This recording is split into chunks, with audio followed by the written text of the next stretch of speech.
Discipleship training equipping the universal church with sound doctrine. एक ही topic जिसको लेके चल रहा हूं 4 दिन से, आज का 4था दिन पकड़ के, और वो टॉपिक है महान आज्ञा, जिसको इंग्लिश में कहते हैं ग्रेट कमीशन। जी हां, यीशु की इस पृथ्वी पर आखिरी आदेश, और वो था go to the nations, preach the gospel, make disciple, baptize them in the Father, Son, Holy Spirit name and teach them what I have commanded।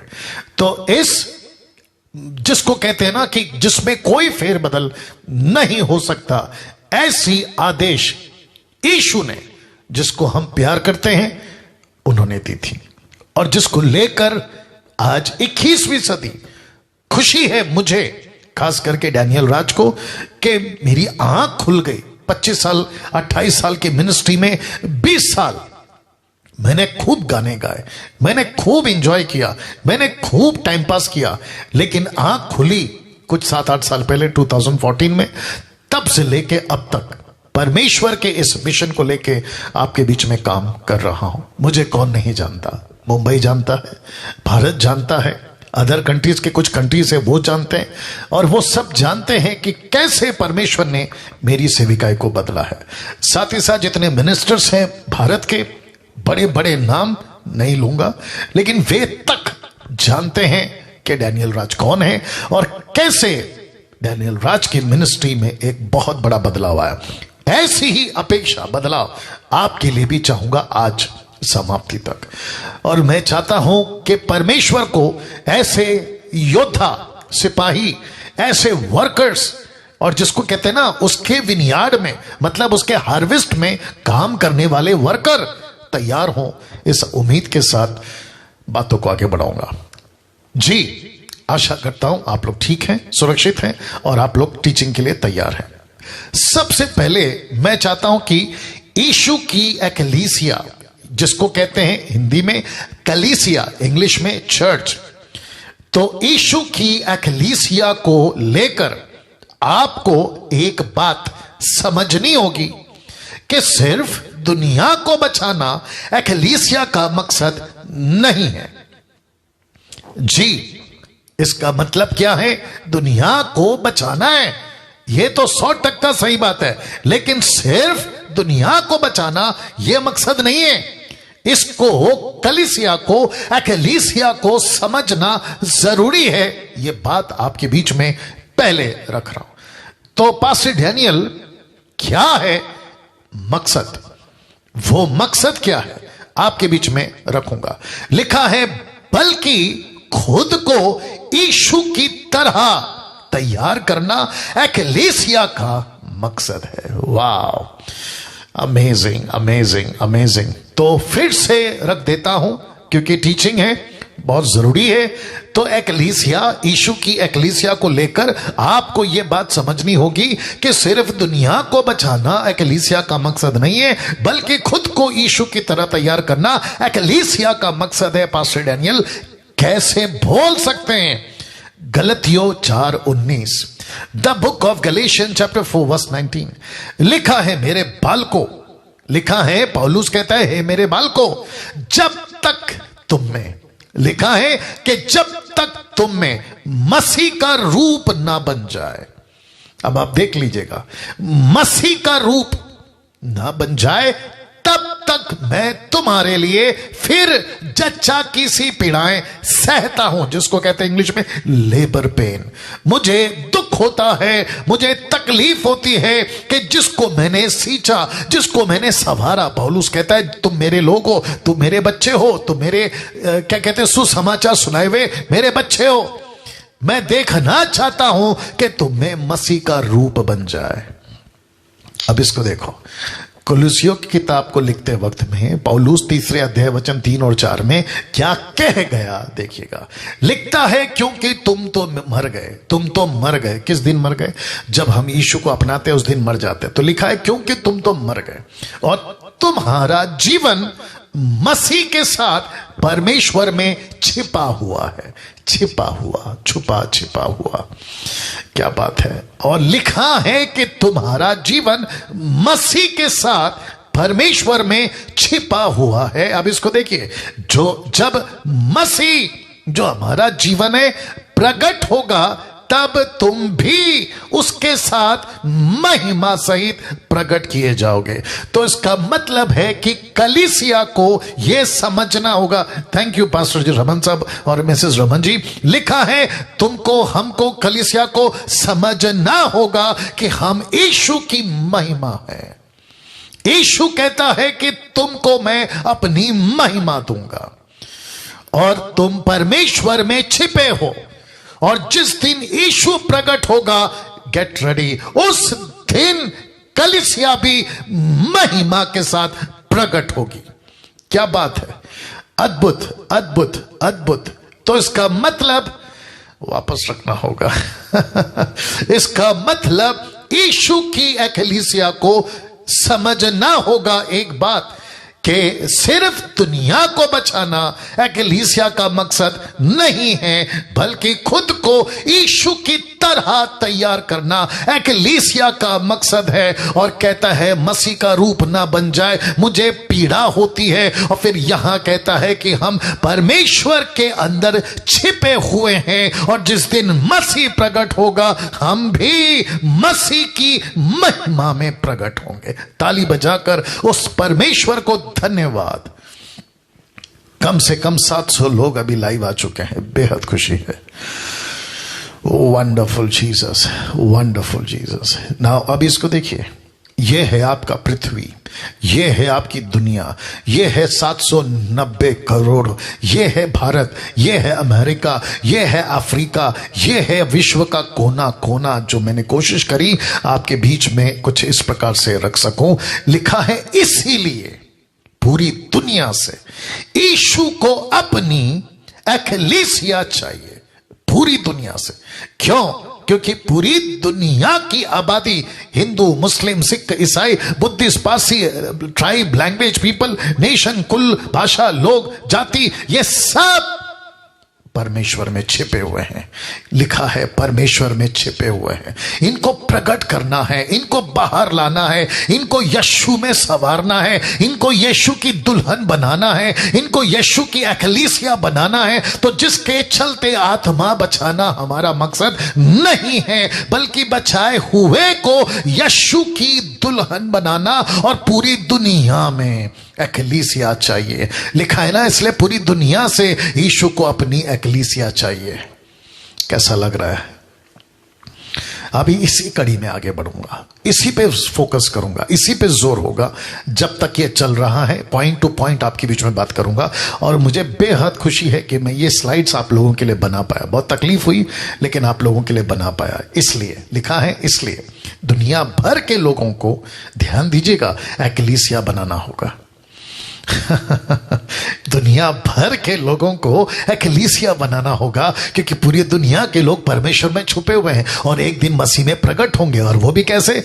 महिमा के साथ, विद द ग्लोरी, परमेश्वर की बड़ी शान के साथ में ये प्रकट होंगे। इसलिए यीशु ने इफिसियों 4 के 11 से लेके 12 तक में की बातें, ऐसी कुछ बातें एकलीसिया में रखी।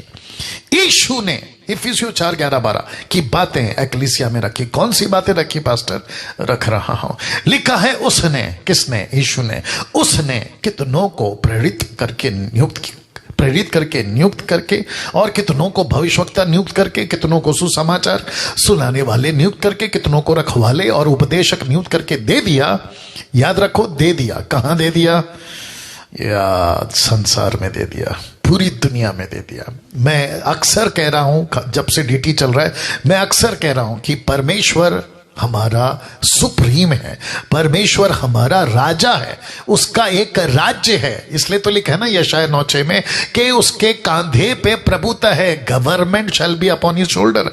तो ये पृथ्वी पे उसका एक राज्य है। आप और मैं जो अभी बैठे हैं, सुन रहे, मसीह के जो लोग हैं, हम उसके कैबिनेट हैं, हम उसके सरकार के अधिकारी हैं। तो परमेश्वर ने अपनी प्रजा को, अपनी सरकार को, अपने कैबिनेट को यह हक दिया है कि पूरी दुनिया से, याद रखो पूरी दुनिया से, मुझे गुस्सा भी है कि पता नहीं क्यों इतने सालों से जब से मैं मसीह बना ऐसी टीचिंग मसीहत में क्यों नहीं दी जा रही है। मुझे दुख है इस बात का, लेकिन खुशी भी है कि मैं परमेश्वर का धन्यवाद देता हूं कि ये बातें मुझ पे प्रकट करी और आपके बीच में मैं लाने में विश्वास योग्यता के साथ काम करूंगा। तो जिसके चलते परमेश्वर कहता है कि उसने दे दिया। किसको दे दिया? 5 तरह के लोगों को, प्रेरित, भविष्यवक्ता, सुसमाचारक, रखवाले, उपदेशक। ये 5 उंगली हमेशा याद रखिएगा। तो लिखा है कि उसने, किसने? यीशु ने कितनों को, ऐसा नहीं लिखा कुछ को, लिखा है कितनों को। इंग्लिश में लिखा है मैनी, मैनी, मैनी, बहुत। तो ऐसा क्यों? उसके पीछे वजह क्या है? तो लिखा है, अब देख लीजिएगा, इसी का भारा लिखा है, जिससे पवित्र लोग सिद्ध हो जाएं, सेवा का काम किया जाए, मसीह की देह मसीह की देह उन्नति पाए, उन्नति पाए। लिखा है उन्नति, body of Christ should be Edify, English में लिखता है। तो इसका मतलब है कि इस पृथ्वी पे तो लिखा है कलीसिया को, माफ करें, नियुक्त करके दे दिया। तो प्रश्न है कहां नियुक्त किया? पूरे संसार के एक्लीसिया में, पूरे संसार के एक्लीसिया में। आज मेरा मैसेज थोड़ा डिफरेंट है, मैसेज मतलब टीचिंग। आज मेरी बातें थोड़ी डिफरेंट होंगी, मेरा एटीट्यूड थोड़ा सा हार्श मतलब रफ होगा। वो इसलिए है क्योंकि ये जो स्लाइड है, आज आखिरी एपिसोड है और मुझे हाथ में डंडा उठाना ही होगा। क्योंकि इतना कुछ सुनने के बाद अगर आप ताली बजाकर पास्टर डैनियल बहुत अच्छा बोलते हैं ऐसे बोल के फिर वापस वही रूटीन, वही जिंदगी, तो फिर खत्म। तो जिसके चलते मैं अभी से बता दूं कि मैं आज थोड़ा सा अलग पेश आऊंगा और जिसके चलते मेरी जो शब्द है वो थोड़ा सख्त होगी, बर्दाश्त करिएगा। तो लिखता है कि कहां नियुक्त किया? पूरे संसार के एक्लीसिया में, पूरे संसार के। अब प्रश्न उठता है रमन साहब, प्रश्न उठता है नेतन साहब, प्रश्न उठता है रेखा जी कि कहां से मिलेंगे ये लोग? कहां से मिलेंगे ये लोग? कौन से लोग? जिनको नियुक्त किया है।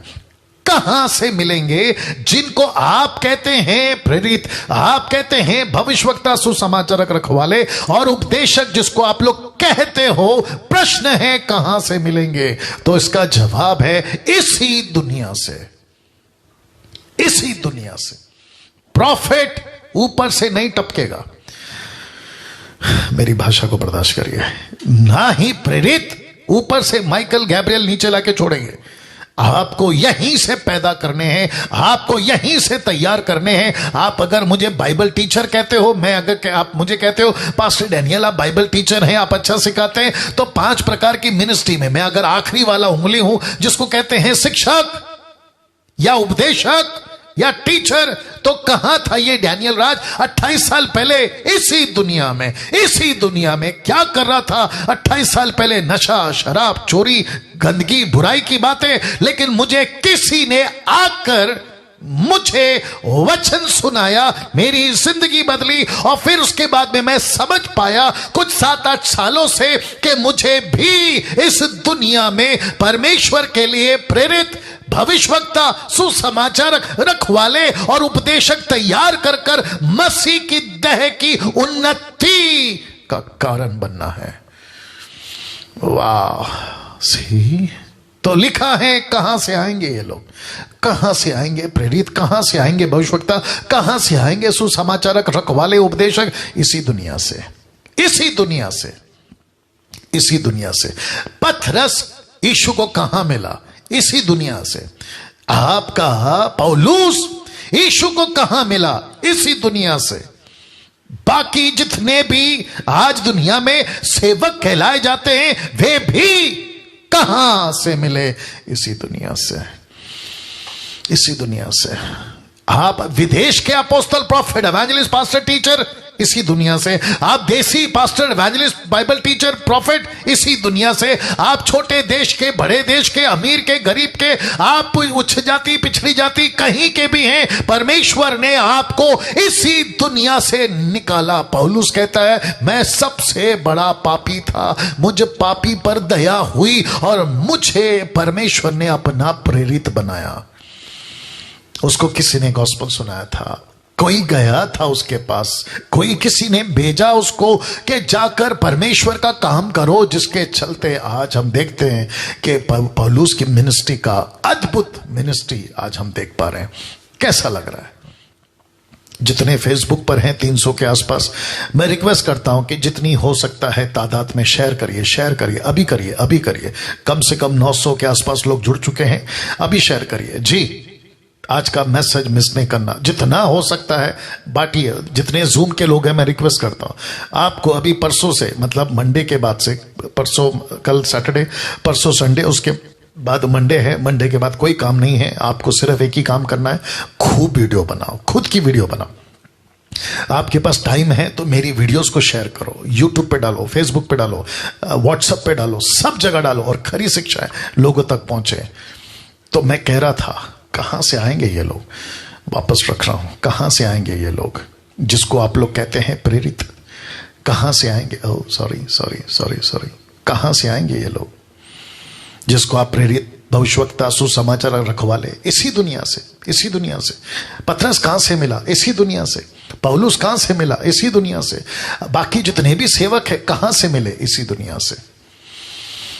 ये है पौलुस। जानते हो इसने क्या लिखा? प्रेरितों की किताब, माफ करें, रोमन्स की किताब में, ये प्रेरित ऐसे होते हैं, मैंने लिखा है प्रेरित ऐसे होते हैं। तो कहां से लिखा है? रोमियो 1 का 1 रख रहा हूं।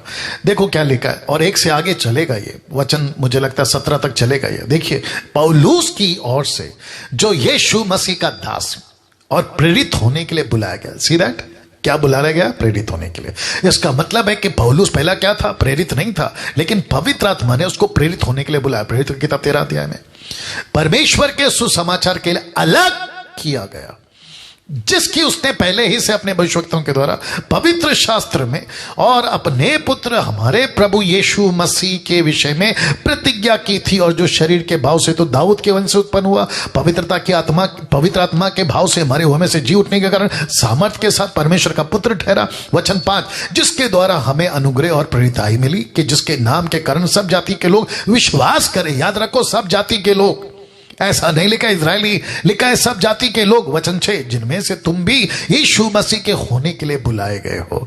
तो इसका मतलब पौलुस का फोकस यहां पर क्या है? मैं अन्य जाति, मैं इजरायली था, मैं मसीह नहीं था, मैं यीशु को नहीं जानता था, मैं प्रेरित नहीं था, लेकिन मुझ पर सुसमाचार प्रकट हुआ, मुझ पर सुसमाचार प्रकट हुआ, मैं प्रेरित बन गया, मैं परमेश्वर का सेवक बन गया। तो वचन 6 कहता है कि तुम भी, पौलुस कहता है कि तुम भी मसीह के लिए बुलाए गए हो। वचन 7, उन सब के नाम जो रोम में परमेश्वर के प्यारे हैं और पवित्र होने के लिए बुलाए गए हैं। हमारे पिता परमेश्वर प्रभु यीशु मसीह की ओर से तुम्हें अनुग्रह शांति मिलती रहे। वचन 8, पहले मैं तुम सब के लिए परमेश्वर यीशु मसीह के द्वारा अपने परमेश्वर का धन्यवाद करता हूं कि तुम्हारे विश्वास की चर्चा, सी दैट, कहां? सारे जगत में हो रही है। तुम्हारे विश्वास की चर्चा सारे जगत में हो रही है। और वचन 9 लिखता है, परमेश्वर जिसकी सेवा मैं अपनी आत्मा से उसके पुत्र के सुसमाचार के विषय में करता हूं। किसके विषय में? सुसमाचार के विषय में करता हूं। वही मेरा गवाह है कि मैं तुम्हें किस प्रकार लगातार स्मरण करता रहता हूं। नित्य अपनी प्रार्थनाओं में विनती करता हूं कि किसी रीति से अब भी तुम्हारे पास आने को मेरी यात्रा परमेश्वर की इच्छा से सफल हो। वचन 11, क्योंकि मैं तुमसे मिलने की लालसा करता हूं कि मैं तुम्हें कोई आत्मिक वरदान दूं जिससे तुम स्थिर हो जाओ। वचन 12, अर्थात यह कि मैं तुम्हारे बीच में होकर तुम्हारे साथ उस विश्वास के द्वारा जो मुझ में और तुम में है शांति पाऊं। वचन 13, और हे भाइयों, मैं नहीं चाहता कि तुम इससे अनजान रहो कि मैंने बार बार तुम्हारे पास आना चाहा कि जैसे मुझे अन्य जातियों में फल मिला। वैसे ही तुम में भी फल मिले, परंतु अब तक रुका रहा। वचन 14, मैं यूनानी और अन्य भाषियों का बुद्धिमानों और निर्बुद्धियों का कर्जदार हूं, जो कल पढ़ाया था, याद होगा। वचन 15, सो मैं तुम्हें भी जो रोम में रहते हो सुसमाचार सुनाने को बरसक तैयार, हमेशा तैयार। क्यों? क्योंकि वचन 16, क्योंकि मैं सुसमाचार से नहीं लज्जाता, मुझे सुसमाचार सुनाने में शर्म नहीं आती, इसलिए कि वह विश्वास करने वालों के लिए, पहले तो यहूदी फिर यूनानी के लिए उद्धार के निमित्त परमेश्वर की सामर्थ है। तो सुसमाचार सुनाना सामर्थ है, याद रखना, इसको लास्ट में एंड करूंगा। सुसमाचार सुनाना परमेश्वर की सामर्थ है। वचन 17, क्योंकि उसमें परमेश्वर की धार्मिकता विश्वास से और विश्वास के लिए प्रकट होती है, जैसा लिखा है कि विश्वास से धर्मी जन जीवित रहेगा। तो इसका मतलब क्या है पास्टर डैनियल? इसका मतलब है कि पौलुस कहता है, याद रखो कौन सा लेटर है, उसका पहला लेटर है, ये उसका पहला लेटर है। वो क्या कहता है कि मैं प्रेरित नहीं था, मुझे बुलाया गया। मुझे प्रेरित क्यों बुलाया गया? ताकि अन्य जातियों को मैं सुसमाचार सुनाऊं। तो इसका मतलब है कि यीशु को प्रेरित चाहिए, यीशु को भविष्यवक्ता लोग चाहिए, यीशु को सुसमाचारक रखवाले और उपदेशक चाहिए, ताकि दुनिया में जाकर वे परमेश्वर की एक्लीसिया को तैयार करे, जो एक दिन यीशु मसीह के महिमा में प्रकट होगा। कैसा लग रहा है आजकल के सेवकों को? या थैंक यू, आजकल के सेवकों को ये बात समझनी होगी। आजकल के सेवक मतलब पेंटिकोस्टल, कैरिस्मेटिक, ऑर्थोडॉक्स, मेथोडिस्ट, आप बैप्टिस्ट, आप जितने मेनलाइन, साइडलाइन, अपलाइन, इंडिपेंडेंट, आप जितने भी है ना, मैं सबकी बात कर रहा हूं कि आजकल के सेवकों को यह बात समझनी होगी कि आपको लोगों को चर्च में बांध कर नहीं रखना है, बल्कि तैयार करके भेजना है। वाह आपको चर्च में बांध के नहीं रखना है, बांध के नहीं रखना है, बांध के नहीं रखना है। जी वापस कह रहा हूं, चर्च को बांध के नहीं रखना है। गेट रेडी, अब हम डीप में जा रहे हैं। ओके नाउ, ये चित्र वापस आ गया। मैं चाहता हूं कि इस बात को आपको समझना होगा कि लिखा है, क्योंकि तुम बांध के रखते हो इसलिए ये बात को रख रहा हूं। संसार में पौलुस कहता है 10:15 कहता है, प्रचारक बिना क्यों कर सुने, यदि भेजे ना जाए तो क्यों कर प्रचार करें, जैसा लिखा है कि उनके पांव क्या ही सुहावने, जो अच्छी बातों का सुसमाचार सुनाते। किसके पांव? प्रचारकों के। किसके पांव? सुसमाचारकों के। किसके पांव? आपके और मेरे। मैंने कभी कहा था, शायद परसों कहा था, कि परमेश्वर को तुम्हारा पांव चाहिए, तुम्हारा पांव चाहिए। वाह और परमेश्वर कहता है कि अगर तुम्हारा पांव मुझे दे दोगे तो मैं तुम्हारे पूरे धड़ को संभालूंगा, मतलब तुम्हारे शरीर को संभालूंगा। Wonderful Jesus, wonderful Jesus, wonderful Jesus. तो कहता है कि प्रचारक बिना क्यों कर सुने।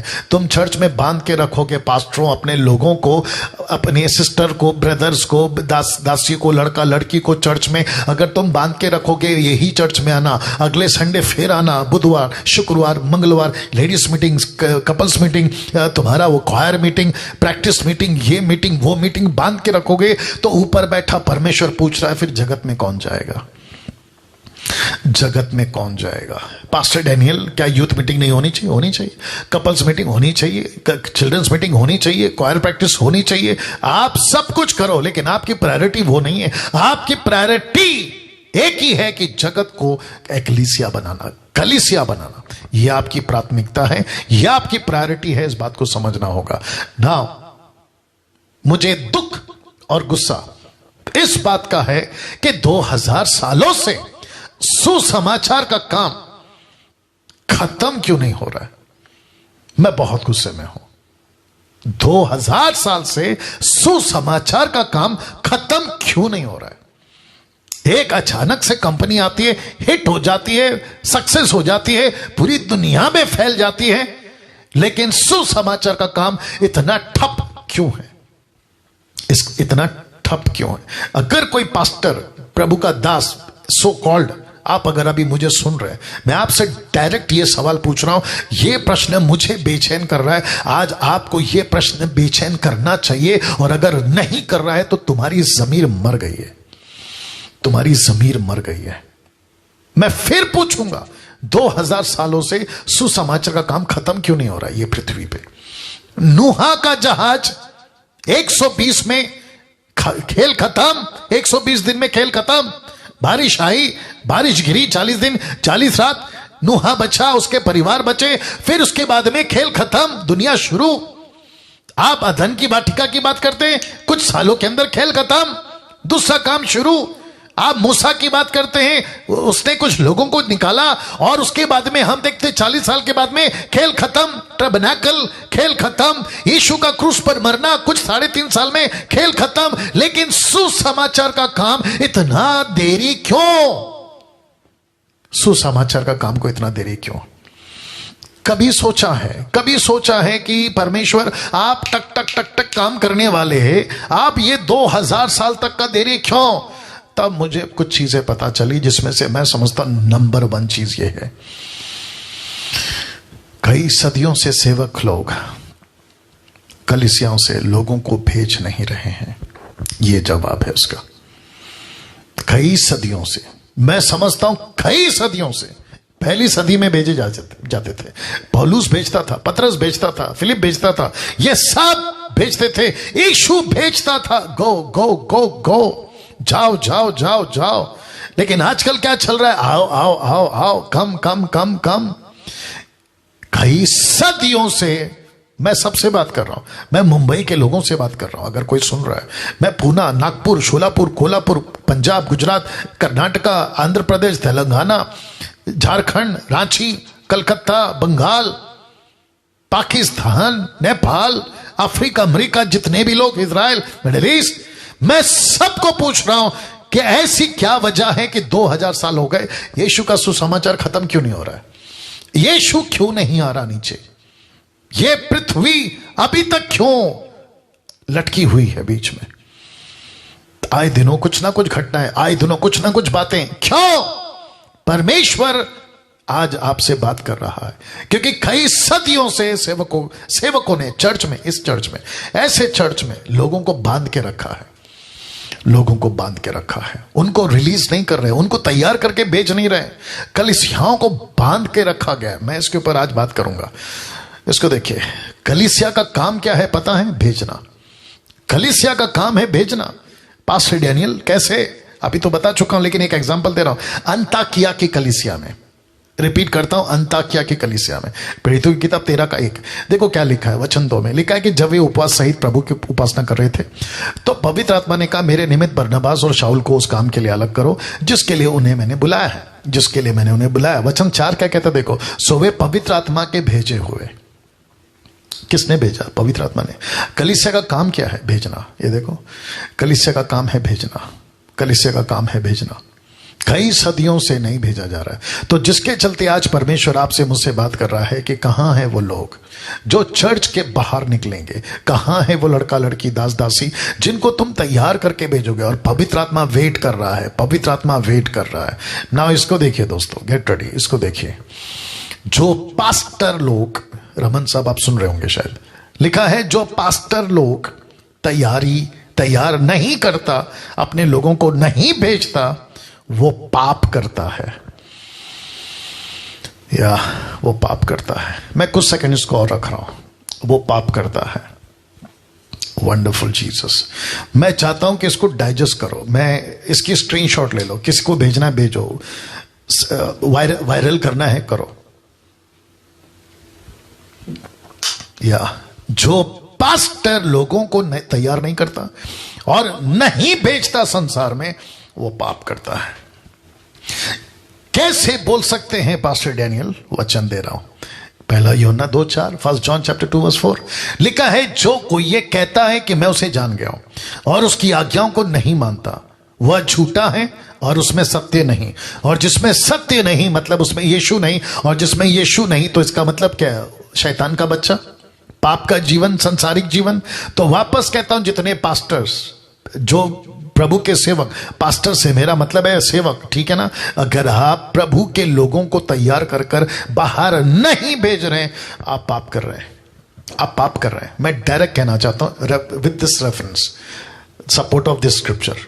आप सत्य को जानते हो, आज्ञाओं को जानते हो, अगर आप नहीं कर रहे हो तो तुम झूठे हो, तुम झूठे हो। अब ये फोटो देखो, आप सालों से चर्च में जाके बैठ रहे हो, सालों से चर्च जा रहे हो, और पास्टर द्वारा भेजे नहीं जा रहे हो, रिपीट करता हूं, पास्टर द्वारा भेजे नहीं जा रहे हो, तो भूल जाओ कि आप स्वर्ग जाओगे। नो चांस, नो चांस, नहीं जा पाओगे, नहीं जा पाओगे।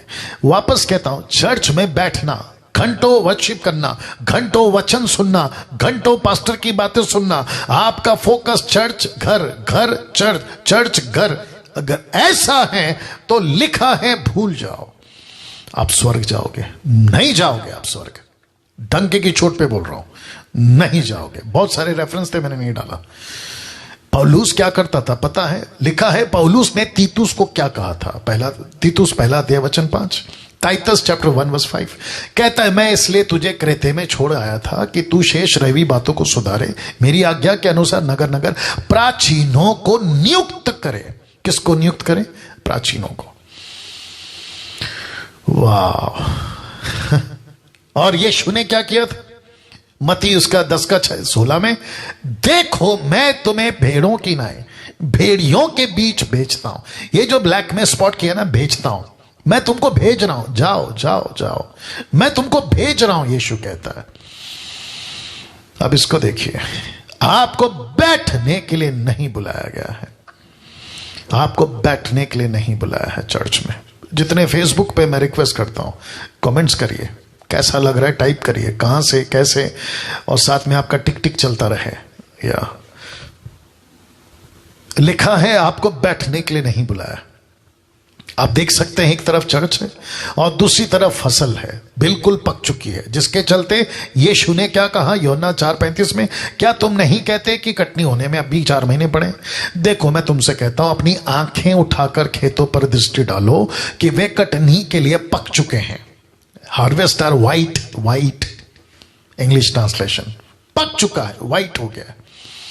लेकिन मुसीबत क्या है रमन साहब, कि लोग कलीसिया में क्या कर रहे हैं? बैठ रहे हैं, कलीसिया में बैठ रहे हैं, लोग कलीसिया में बैठ रहे हैं, चुपचाप बैठे हुए।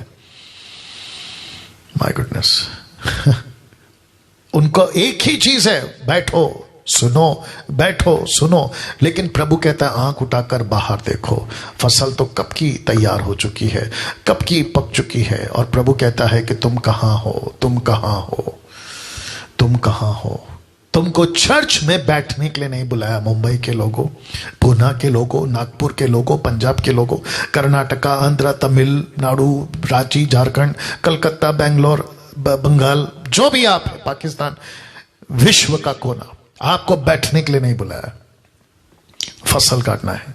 इसलिए यीशु कहता है पक चुका है, फसल तो कब का पक चुका है। अब इसको देखिए, जो कलीसिया भेजती नहीं वो एक रिलीजियस बिल्डिंग है, दैट्स इट। जो कलीसिया नहीं बेचती वो कौन सी इमारत है?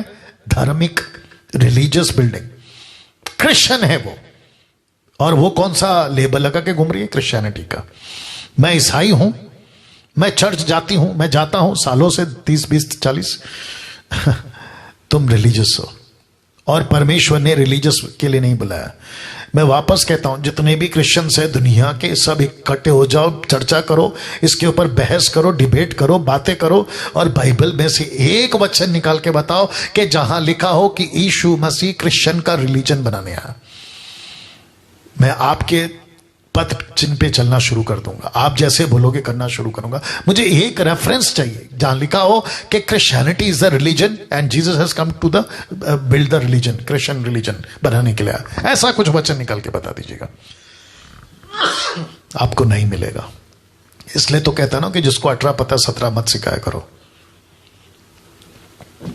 या तो फिर से कहता हूं कि जो कलीसिया बेचती नहीं है वो एक रिलीजियस बिल्डिंग है। अगर आप ऐसे चर्च में जाते हो और वहां आप अपना पैसा लगाते हो तो आपको एक बार बैठ के सोचना चाहिए, आपको एक बार बैठ के सोचना चाहिए, मैं कौन से चर्च में जा रहा हूं। ऐसा चर्च जहां ट्रेन नहीं करते, ऐसा चर्च जहां बेचते नहीं है, ऐसा चर्च जहां पे मिशन की बातें नहीं होती, ऐसे चर्च में मैं अपना पैसा डाल रहा हूं, दशमांश दे रहा हूं, और वो भी अच्छी खासी मोटी रकम, कोई 10,000, कोई 20,000, कोई लाख। आप ऐसे चर्च में अपना पैसा डाल रहे हो, एक बार बैठ के सोचो। और दूसरी तरफ फसल तैयार है, काटने के लिए मजदूर नहीं है। क्यों रखूंगा? क्योंकि उनके पास में पैसे नहीं है, सेवकों के पास में पैसे नहीं है जाके काम करने के लिए। किसी के पास में दर्शन है तो प्रोविजन नहीं है, किसी के पास में प्रोविजन है तो दर्शन नहीं है, विजन नहीं है। No vision no provision. समझ में आ गया होगा आपको बात। तो यहां पे आपको यह समझना होगा कि आप अगर ऐसे किसी चर्च में जाते हो, मुंबई, पूना, नागपुर, तुम्हारा पंजाब का तो बेड़ा गर्क है, वो बात अलग है, भयंकर। कम से कम 2 से 3 दर्जन ऐसे वहां पे चर्चेस और ऐसे वहां के सेवक हैं। मैं समझता हूं कि यीशु मसीह तो उनकी खूब पिटाई करने वाला है, डंडे से पिटाई होने वाली है उनकी। क्या होगा पता नहीं, तमाशा बनेंगे ये लोग, तमाशा। न्याय के दिन बहुत गंदा करके रखा हो, बहुत गंदगी फैला के रखी है। बट ऐसे प्रचार करके मैं, डैनियल राज और मुझ जैसे 10% लोग आपको जागरूक कर रहे हैं, बचो बचो, धोखा बहुत है, बचो। बुद्धि अकल लगाओ, क्या लिखा है पढ़ो, कैसे लिखा है पढ़ो, क्या कह रहा है पढ़ो, और क्या सुनते हैं वो भी देखो। हद हो गई साहब। अगर आप ऐसे चर्च जाते हो तो वहां अपना पैसा लगाते हो, तो एक बार बैठ के सोचो। लिखा है ऐसे लोग कुछ वचनों को तोड़ मरोड़ कर आपको गलत सिखा जाते हैं, आपको गलत सिखा जाते हैं। वचन को ट्विस्ट, ऐसे आम बात हो गई आजकल। ऐसा लगता है कि बाएं हाथ का खेल है पास्टरों का, सेवकों का, बाइबल टीचरों का, अपने फायदे के लिए, अपनी मोटी रकम कमाने के लिए, अपने कुछ बेनिफिट के लिए ओल्ड टेस्टमेंट का वचन को उठाकर न्यू टेस्टमेंट का वचन को उठाकर, कॉन्सेप्ट अलग है, कॉन्टेक्स्ट अलग है, संदर्भ अलग है, उसको बस दिखा देंगे कि देखो लिखा है तुम दो। और बिचारी कलीसिया भोली भाली, दया तो आती है बट गुस्सा भी आता है कि भाई तुम लोग कब तक ऐसे बैठ बने रहोगे, जरा समझो बात को, खुद बाइबल पढ़ो, दिमाग लगाओ, अकल लगाओ। तो ऐसे कोई वचनों को तोड़ मरोड़ कर गलत सिखा जाते हैं। इसके चलते मैंने ये फोटो रखा, ये रखा है। कुछ सवाल आज आपको खुद से पूछने होंगे। कौन से सवाल? क्या आपको कोई तैयार कर रहा है? दूसरा, क्या आप किसी को तैयार कर रहे हो? तीसरा, कितने चेले अभी तक आपने बनाए? Question mark. चौथा, क्या मिशन के काम में बिजी हो? यह प्रश्न आपको पूछना है खुद से, इसलिए लिखा है, वापस रख देता हूं। कुछ सवाल आपको आज खुद से पूछने होंगे। मैं रख रहा हूं, इस कुछ सेकंड तक रख रहा हूं, कुछ सेकंड तक रख रहा हूं। जितने जूम पर हैं मैं उनको भी रिक्वेस्ट करूंगा मेरे साथ बने रहें। या ये सवाल आपको पूछना, राइट श्रीकांत जी, ये सवाल आपको पूछना होगा। क्या आपको कोई तैयार कर रहा है? क्या आप किसी को तैयार कर रहे हैं? तीसरा, कितने चेले आपने अभी तक बनाए? चौथा, क्या मिशन के काम में आप बिजी हैं? कुछ वर्शिपर्स को मैं जानता हूं मुंबई से, जिनको पूरा भारत उनके गाने सुनकर उनको सर पे चढ़ा के रखें, अरे क्या गाता है, अरे क्या गॉस्पेल सिंगर है। ऐसे कुछ सिंगरों को मैं जानता हूं। मैं उनसे भी पूछना चाहूंगा इस डायरेक्ट वीडियो के माध्यम से, अगर वो मुझे अभी लाइव देख रहे हैं या फिर भविष्य में कभी भी देखेंगे, उनके पास अगर पहुंच जाए, मुश्किल है लेकिन पहुंच जाए, मैं उनको डायरेक्ट पूछूंगा कि तुमने कितने चेले बनाए? तुम्हारे 20 साल की मिनिस्ट्री में, 30 साल की मिनिस्ट्री में कितने चेले बनाए? वो डींगे मारते हैं कि हमने 1000 गाना बनाया, 2000 शायरी बनाए, ऐसा किया वैसा किया, म्यूजिक बनाया। लेकिन प्रभु पूछता है, बेटा वो ठीक है, लेकिन डिसाइपल कितने बनाए? उनके मुंह से अगर निकल गया ना 2, 3, 5, 10 भी, तो भी काबिले तारीफ है, लेकिन मुश्किल है, मुश्किल है। और 2, 3, 10, 5 बनाने के लिए तुमने 20 साल लगा दिए। शर्म की बात है ना, शर्म की बात है। अच्छा, सोचते नहीं है। और अगर मुझ जैसे कोई प्रचारक ऐसी बातों को रखता भी है तो कहता है कि देखो जजमेंटल है, देखो ये तो दोष लगा रहा है। क्या बात हो गई यार। अगर ऐसा स्कूल का टीचर अपने बच्चों को जहां तुम भेजते हो, अगर वो करेक्ट करें तो तुम्हारा बच्चा यही कहेगा, हो टीचर तुम तो जजमेंटल हो टीचर तुम तो दोष लगा रही हो, तो फिर बच्चा सीखेगा कब, आगे बढ़ेगा कब? हद हो गए साहब। तो वापस कहता हूं, बात को समझना होगा, मुझको, आपको, सबको समझना होगा। अगर आप किसी को तैयार नहीं कर रहे, आपको कोई तैयार नहीं कर रहा, किसी को चेला नहीं बना रहे, मिशन के काम में बिजी नहीं है, आपको ऐसी संगति, ऐसा पास्टर, ऐसा चर्च को जितनी जल्दी हो सके छोड़ देना होगा, और ऐसा कोई संगति, ऐसा कोई मेंटर, ऐसा कोई बाइबल टीचर को ढूंढना होगा जो आपको यीशु के पद चिन्ह पे चलाए। वाह, ये देख लीजिए। क्या आप जानते हैं नाश और टूटे हुए इस दुनिया को क्या चाहिए? आज पूरी दुनिया टूटी हुई है ना, नाश की तरफ है ना। सब जगह क्या न्यूज आ रहा है? यहां वो मर रहा, यहां पे ये मर रहा, यहां पे आग लग गई, वहां भूकंप आ गया, यहां पे महंगाई बढ़ गई, पेट्रोल डीजल का दाम बढ़ गया, यहां पे नौकरी नहीं है, बिजनेस में लॉस है, उसने सुसाइड कर लिया। किसान लोग जो हैं वो रोड पे क्या कहते हैं, प्रोटेस्ट कर रहे हैं सरकार के खिलाफ में, और जो सरकार है वो उनको सपोर्ट नहीं कर रही। ऐसी टूटी और नाश की तरफ नहीं जा रही दुनिया? कम ऑन, यस और नो? और उसके बीच में मैंने लिखा है कि उनको क्या चाहिए? ऐसी नाश और टूट रही इस दुनिया को और 790 करोड़ की इस पॉपुलेशन को क्या चाहिए? लिखा है बिना मिलावट का सुसमाचार। बिना मिलावट का सुसमाचार, जिस सुसमाचार में पाप क्षमा की बातें, पाप से बचे रहने की बातें, यीशु के दुनिया में लौट आने की बातें, ऐसी बातों से आपको उनको तैयार करना होगा। अरुण राठौड़, राइट? या focus. Wonderful Jesus, wonderful Jesus. इस नाश होने वाली दुनिया को बिना मिलावट का सुसमाचार आपको देना होगा। इसलिए मैंने क्या कहा था, परमेश्वर यीशु मसीह ने 5 प्रकार के मिनिस्ट्री को नियुक्त किया, नियुक्त। और जिसके चलते मुझको और आपको क्या समझना है कि प्रभु ऐसे जिसको आपने नियुक्त किया है पूरे दुनिया में, उनकी तादाद को बढ़ाना है। कैसे बढ़ाओगे? कहां मिलेगा दुनिया में? लेकिन दिक्कत की बात क्या है, 2000 साल से सुसमाचार का काम खत्म ही नहीं हो रहा है, बढ़ता जा रहा है, बढ़ता जा रहा है, बढ़ता जा रहा है। और इसका कसूर क्या है? भेजा नहीं जा रहा है, भेजा नहीं जा रहा है। तो इस टूटती दुनिया को क्या चाहिए? बिना मिलावट का सुसमाचार, जिसमें पाप क्षमा की बातें हो, पाप से बचे रहने की बातें हो, यीशु के दुनिया में लौट आने की बातें, क्योंकि यीशु एक दिन वापस आएगा। ऐसी बातों से दुनिया को अवेयर करना। मेरे पास में 14 मिनट है, अगर आज का हिसाब से मैं चलूं, ध्यान दीजिएगा, या ध्यान दीजिएगा, बहुत जरूरी है। एक विश्वासी इस दुनिया के लिए, क्वेश्चन मार्क, आप एरो देख लीजिएगा, एक विश्वासी इस दुनिया के लिए परमेश्वर का राजदूत है। कैसे? 2 कुरिन्थियों 5:19 लिखा है, फिर 5 का 20 भी पढ़ाऊंगा। अर्थात परमेश्वर ने मसीह में होकर अपने साथ संसार का मेल मिलाप कर लिया, उनके अपराधों का दोष उन पर नहीं लगाया, और उसने मेल मिलाप का वचन हमें सौंप दिया। 5 का 20 कहता है, सो हम मसीह के राजदूत हैं, मसीह के राजदूत हैं, मानो परमेश्वर हमारे द्वारा समझाता है। और नीचे देखो क्या लिखा है, मसीह की ओर से निवेदन करता है और परमेश्वर के साथ मेल मिलाप कर लो। तो आप कौन है साहब? राजदूत। आपको क्या मिला है? मेल मिलाप की सेवा। देख लो ना, उसने मेल मिलाप का वचन मुझको और आपको सौंप दिया।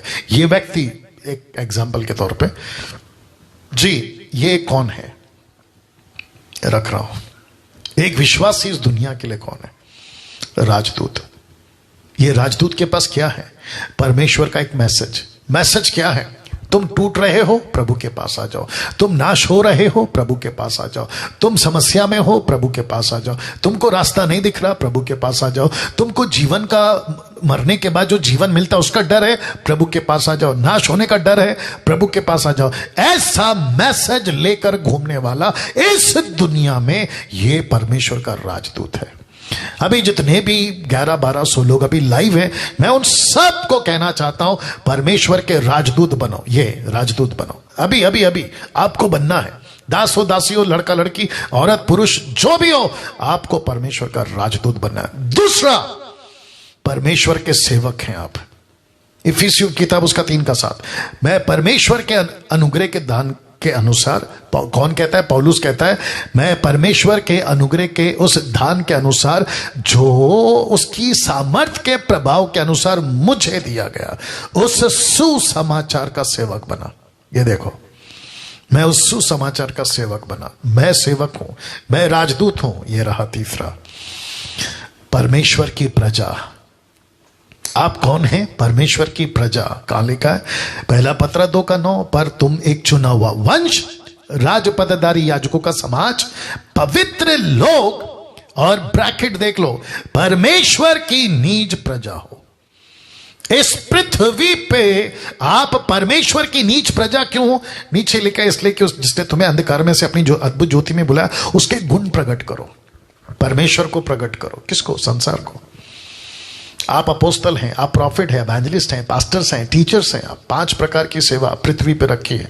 क्यों? ताकि कलीसिया महिमा के साथ प्रकट हो, महिमा के साथ प्रकट हो। आप राजदूत हैं, आप सेवक हैं, आप प्रजा हैं। ये रहा चौथा, परमेश्वर की सामर्थ्य है। इस पृथ्वी पे चलता फिरता पावर हाउस, इस पृथ्वी पे चलता फिरता पावर हाउस। कौन? आप और मैं, आप और मैं। कहां लिखा है? रखना। दूसरा कुरिन्थियों 4:7, परंतु हमारे पास यह धन मिट्टी के बर्तनों में रखा है कि यह असीम सामर्थ्य।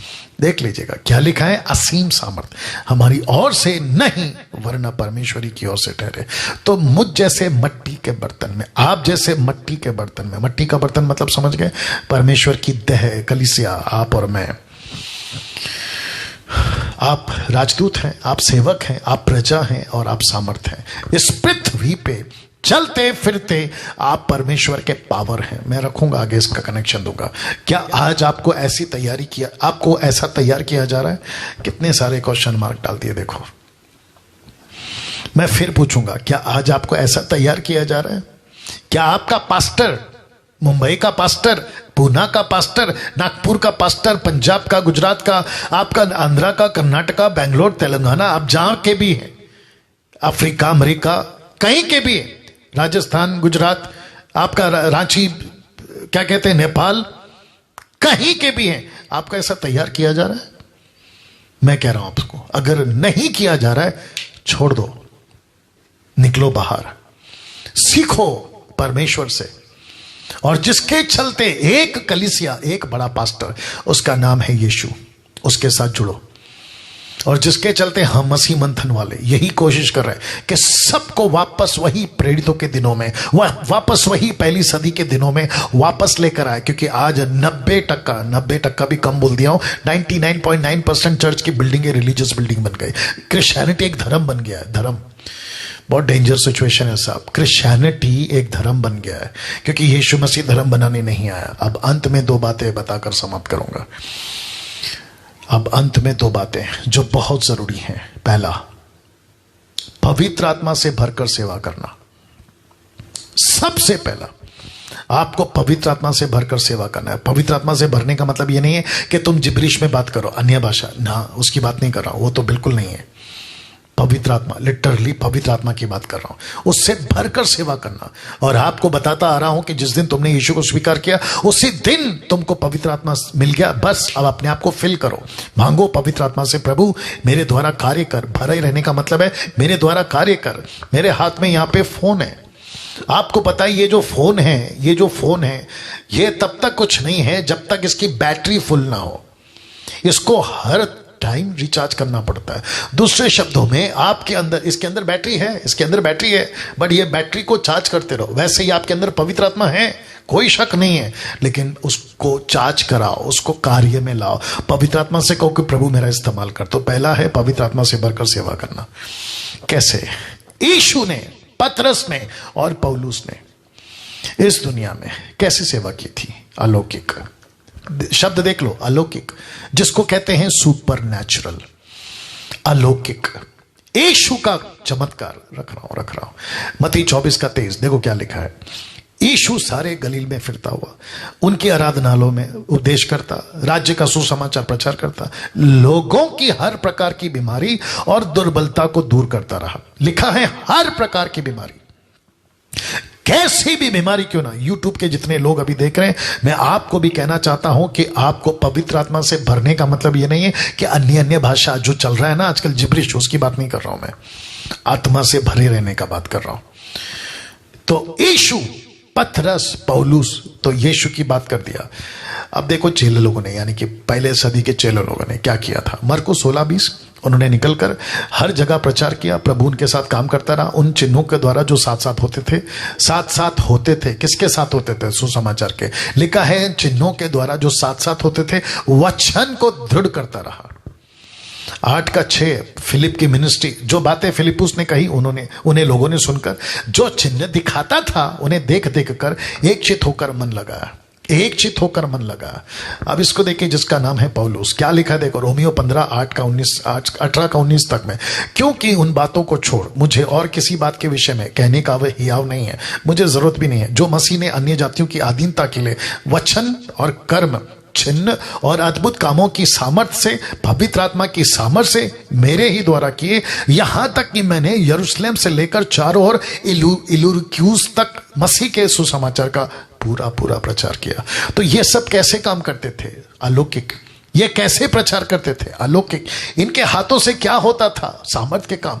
आज आपको पता है, एक सर्वे के मुताबिक 70% लोग मसीह में इसलिए आए हैं, आज की बात कर रहा हूं, कुछ 2-3 डेकेड्स के बात कर लीजिएगा, 70% लोग अगर मसीह को स्वीकार किए हैं तो उन्होंने कुछ ऐसी अलौकिक बातें देखी, आकर्षित हो गए। किसी का कैंसर ठीक हो गया, किसी का बीमारी चला गया, किसी का पैरालाइज ठीक हो गया, जिसके चलते लोगों ने अपना जीवन प्रभु को दिया। और ये बिल्कुल बिब्लिकल है, ये गलत नहीं है। लेकिन चमत्कार को जब हाथों से चमत्कार होने लगे, ध्यान दीजिएगा, जब हाथों से चमत्कार होने लगे तो लोगों ने जबान को बंद कर दिया, हाथ का काम शुरू कर दिया। लेकिन परमेश्वर क्या कहता है? जबान और हाथ दोनों चलना चाहिए, वचन और चंगाई का हाथ। रिपीट करता हूं, वचन, जीभ, हाथ, चमत्कार दोनों साथ में चलना चाहिए। कैसा लगा? आपको एक और लॉजिक देता हूं, मैंने नहीं रखा लेकिन आपको बता देता हूं। आपको याद है कि 5 रोटी 2 मछली से 5,000 को चमत्कार, मत्ती का किताब उसका 14:23 से आगे अगर आप पढ़ोगे तो पतरस कहता है कि प्रभु इनको विदा करो, इनके पास में खाना नहीं है। ध्यान दीजिएगा, तो यीशु कहता है कि इनका जाना अवश्य नहीं है, तुम ही इनको खिलाओगे, तुम खिलाओगे। तो चमत्कार, ध्यान दीजिएगा, चमत्कार यीशु के हाथ से नहीं हुआ, चमत्कार चेलों के हाथों से हुआ। हाथों से कैसे? जब यीशु ने रोटी तोड़ी और चेलों को दिया और कहा बांटो, टोकरी कितनी थी? 12। लास्ट में कितनी टोकरी बची? 12। तो यीशु के चेलों ने जब वो बांट रहे थे तो उनके हाथों से चमत्कार हो रहा था। जो मछली बट रही थी वो वापस टोकरी में आ रही थी, जो रोटी जा रही थी वो वापस टोकरी में आ रही थी। आप समझ गए? तो यीशु कहता है कि यस, मैं भी तो चाहता हूं, यूहन्ना 14:12, मैं भी चाहता हूं कि तुम चमत्कार करो, आश्चर्य कर्म करो, बल्कि मुझसे करो, मुझसे बढ़कर करो। लेकिन कब? लिखा है जब वचन का प्रचार करोगे तब। अब इसको देखो, 1 कुरिन्थी 4:20, क्योंकि परमेश्वर का राज्य बातों में नहीं, ब्रैकेट में कॉन्सेप्ट है, घमंड की बात चल रही थी, जिसको पौलुस ने कहा कि ज्यादा बात मत करो, मैं तो देखना चाहता हूं कि तुम्हारी सामर्थ कितनी है। किसमें? मिनिस्ट्री में। तो उस कॉन्टेक्स्ट में अभी उसमें नहीं जाऊंगा, लेकिन मुझे ऊपर वाला चाहिए, क्योंकि परमेश्वर का राज्य बातों में नहीं परंतु सामर्थ में है। तो महानाज्ञा की कलीसिया का एक एक सेवक, मसीह का एक एक दास और दासी कैसे काम करना है? अलौकिक। तो तब जाकर मैंने लिखा कि गवाही और सामर्थ दोनों साथ साथ में चलती हैं, चलते हैं या चलती हैं, दोनों साथ में चलते हैं। या गवाही मतलब preaching the word of God, gospel, preaching the gospel, फिर उसके बाद में आता है सामर्थ। तो पहले जबान को चलना है, फिर हाथ चलेगा। जबान आप चलाओ, हाथ प्रभु चलाएगा। क्या लॉजिक है देखिए, वापस कहता हूं कि जबान आप चलाओ, हाथ प्रभु चलाएगा। जबान आप चलाओ, हाथ प्रभु चलाएगा। जहां सिर्फ सामर्थ है और गवाही नहीं, वो मिनिस्ट्री शैतान की ओर से है। यह भी बता देता हूं, जहां सिर्फ और सिर्फ चमत्कार हो रहा है लेकिन गवाही नहीं हो रही, वो मिनिस्ट्री शैतान की है। क्योंकि शैतान कभी नहीं चाहता कि गवाही हो। शैतान कभी, 2 कुरिन्थियों 4:4 याद आ गया ना, 2 कुरिन्थियन 4:4, जहां पे लिखा है कि वो नहीं चाहता कि सुसमाचार लोगों तक पहुंचे। तो वो क्या कहता है, कुछ चर्चेस को, जो रिलीजियस चर्च है, जो रिलीजियस पास्टर्स है, वो क्या कहता है, तुम गवाही मत दो, सुसमाचार मत सुनाओ, ट्रेनिंग मत करो, बाहर किसी को मत भेजो, तुम अपने चर्च में रहो और जितने चमत्कार होने हैं मैं करवा दूंगा, क्योंकि लूसीफर ने कहा कि सब कुछ मुझे दिया गया है। और लूसीफर चमत्कार करता है, लूसीफर चमत्कार करता है, उसके एजेंट चमत्कार करते हैं, एंटी क्राइस्ट चमत्कार करता है। चमत्कार कोई बड़ी बात नहीं है, पत्थर लकड़ी भी बाहर से चमत्कार कर रहे हैं, जो अदर जाति के लोग हैं वहां पे भी चमत्कार हो रहा है। क्या बात करते हैं आप। लेकिन गवाही, तब जाकर लिखा है कि जहां सिर्फ सामर्थ है और गवाही नहीं, वो मिनिस्ट्री शैतान की ओर से है।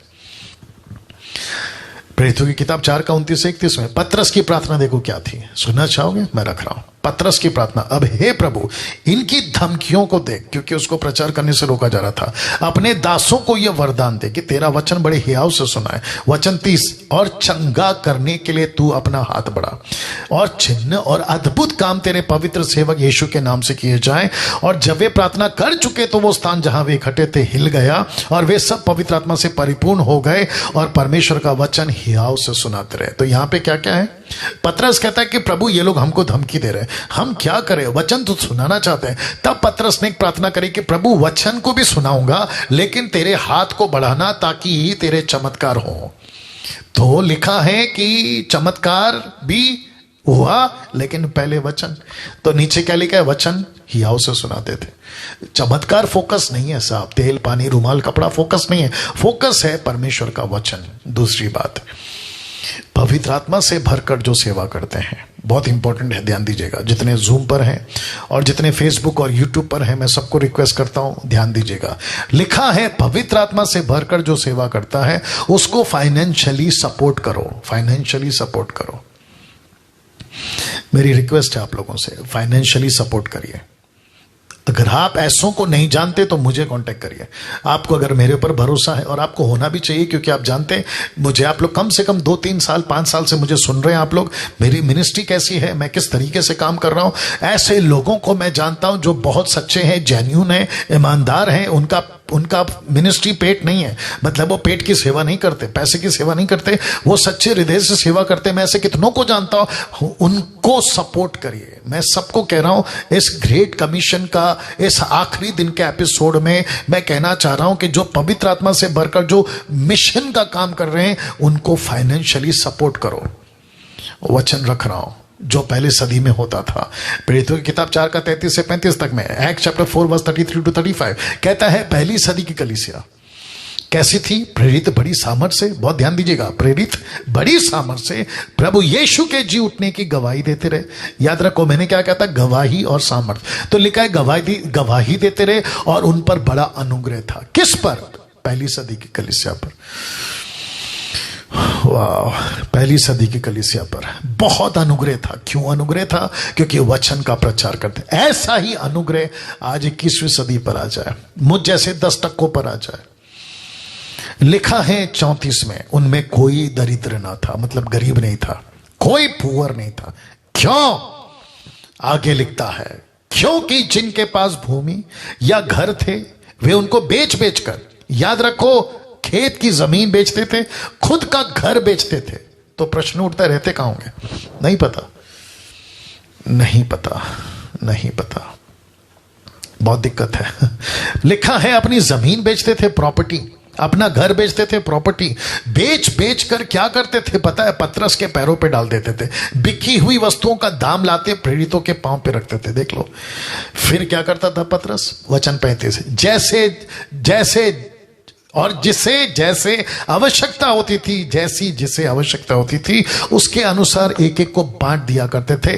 तब जाकर लिखा कि ऊपर उनमें कोई गरीब नहीं रहता था, कोई गरीब नहीं रहता था। इसका मतलब क्या है, मिनिस्ट्री का काम तेजी से चलता था, तेजी से चलता था।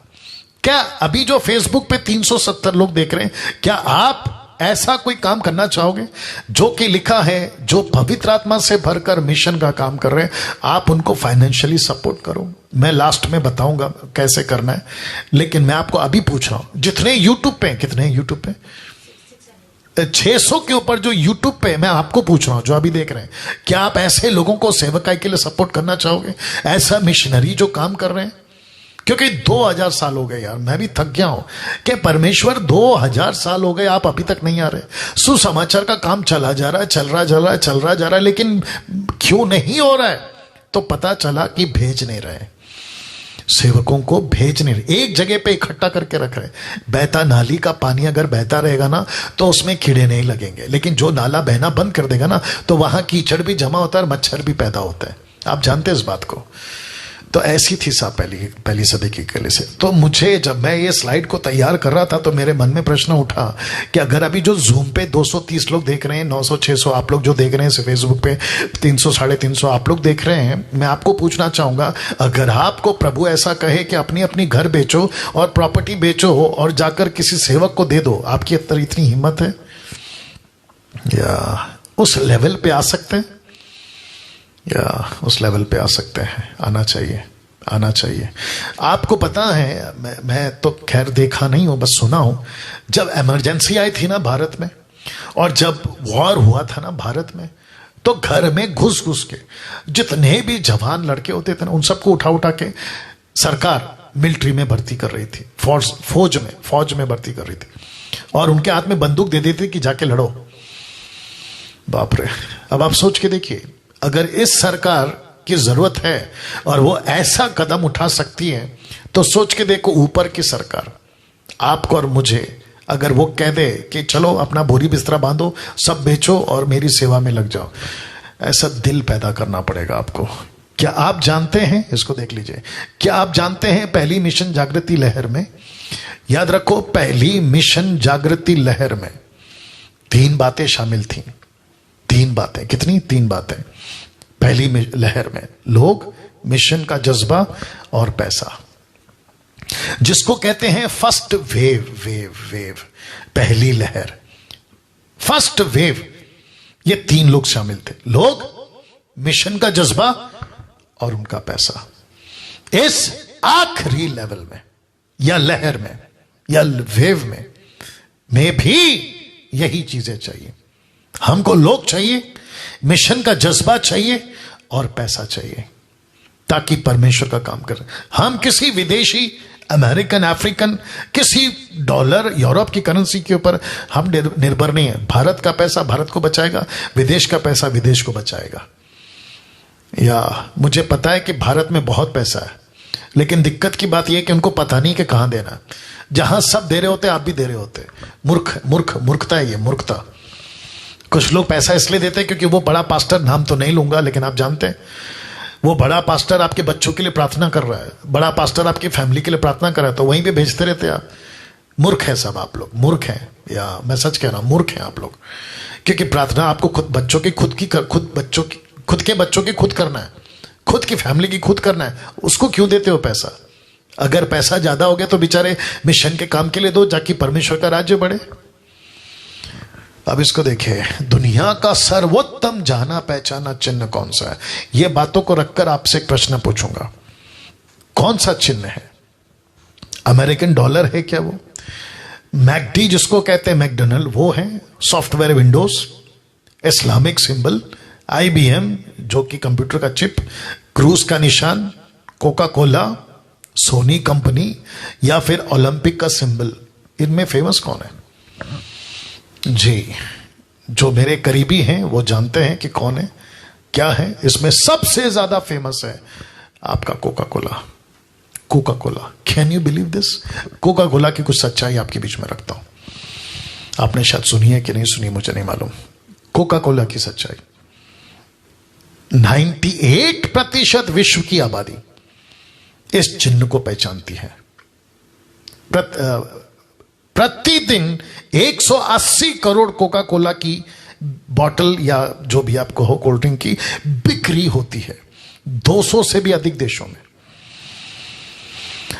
10 लाख प्रति किलोमीटर प्रतिदिन, 10 लाख किलोमीटर प्रतिदिन कोका कोला का ट्रक सफर करता है, यानी कि ट्रैवल करता है, सफर करती है।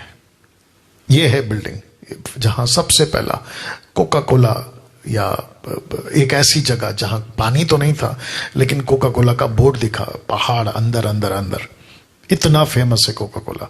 अब 2 सवाल आपके बीच में रखूंगा।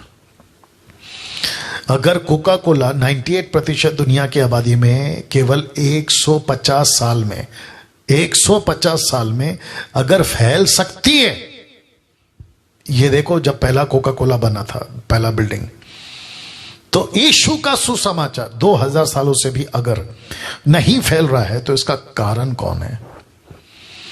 सुसमाचार नहीं फैल रहा है, इसका कारण कौन है? इसका कारण कौन है? वो लोग जो भेजते नहीं हैं, वो लोग जो दूसरों को पहुंचाते नहीं हैं। क्या इस पाप के प्रति पश्चाताप नहीं करना चाहिए? और क्या गंभीरता से काम नहीं करना चाहिए? या अंतिम चुनौतियां, इसके बाद समाप्त करूंगा। अंतिम चुनौतियां, आप अपना बाकी का जीवन अब कैसे बिताओगे? इतना सब कुछ सुनने के बाद क्या आप अपने शहर के लिए जिम्मेदारी लेंगे? अंतर संस्कृति के लिए बुलावा प्राप्त करेंगे? यह लाइन मुझे बहुत अच्छा लगा जब मैं लिख रहा था। अगर प्रभु से प्यार है तो ऐसा दर्शन प्राप्त करें कि मरना लाभ हो। ऐसा दर्शन प्राप्त करें। तो आपके बीच में ये चुनौतियां रख रहा हूं। इतना सब कुछ सुनने के बाद आप क्या करोगे? क्या है आपका डिसीजन? जूम के लोगों से भी पूछूंगा, जिसके चलते मसीह मंथन, मैं डैनियल राज पूरी दुनिया में, भारत में तो काम कर रहा हूं, लेकिन पूरी दुनिया में और पूरे भारत को ये एक प्लेटफॉर्म दे रहा हूं जहां से आप आकर मुझसे जितना बन पड़ता है टीचिंग, प्रीचिंग, एजुकेट करना बाइबल से, ये सब करता रहूंगा जब तक मैं जिंदा हूं, या जब तक मेरी सांस चल रही है, या जब तक दुनिया है। ठीक है ना? अगर मैं तब तक जिंदा रहा यीशु आने तक, मेरी तरफ से ये करता रहूंगा। लेकिन आपका काम है आप ये जज्बा प्राप्त करें, मिशन के लिए एक आग पैदा करें, एक तड़प पैदा करें। कब तक बैठे रहोगे घर में? कब तक बैठे रहोगे चर्च में? कब तक अपने आप को क्रिश्चियन बुलाते रहोगे, बाइबल पढ़ते रहोगे और कहोगे कि मैं एक दिन स्वर्ग जाऊंगा, स्वर्ग जाऊंगा? याद रखो, विश्वास कर्म बिना बेकार है। Actions and words has to go together, दोनों को साथ में चलना होगा। तो मैं उन लड़कों को, लड़कियों को जिनकी उम्र 20, 25, 30, या फिर उन पुरुषों को शादीशुदा जो 40 के आसपास, मैं उन सबको, और एवं बुढ़ा बुढ़ी सबको मैं चैलेंज देता हूं, जज्बा पैदा करो।